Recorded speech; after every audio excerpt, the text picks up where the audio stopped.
आणि बुलेटिनच्या सुरुवातीला सगळ्यात महत्त्वाची बातमी, नाराज असणाऱ्या छगन भुजबळ यांची आज अजित पवार भेट घेणार आहेत।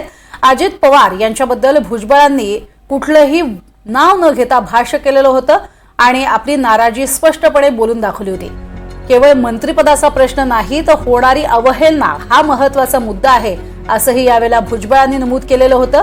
आणि काल त्यांनी आपल्या सगळ्या महत्त्वाच्या कार्यकर्त्यांसोबत जवळच्या अशा नेत्यांसोबत घेतलेल्या बैठकीतनं बाहेर पडल्यानंतर हे भाष्य केलं आणि हे भाष्य करताना आतापर्यंत मिळालेली वागणूक, कशा पद्धतीनं लोकसभेमध्ये सुद्धा अमित शहांकडनं वारंवार त्यांनाच उभं करण्याची झालेली मागणी आणि त्यानंतर झालेले बदल यावरही भाष्य केलं आणि मग विधानसभेसाठी उभं करून मला राज्यसभेवर पाठवण्याचा नंतर प्रस्ताव दिला, हे मला पटलेलं नाही, ही माझ्या मतदारांची प्रतारणा आहे आणि त्यामुळेच आमदारकीचा मी राजीनामा देणार नाही, पुढच्या 2-3 वर्षात पाहू असंही मी म्हटलं होतं, हेही त्यांनी स्पष्ट केलंय। मात्र आता अजित पवार आणि भुजबळ अशी ही भेट होणार आहे।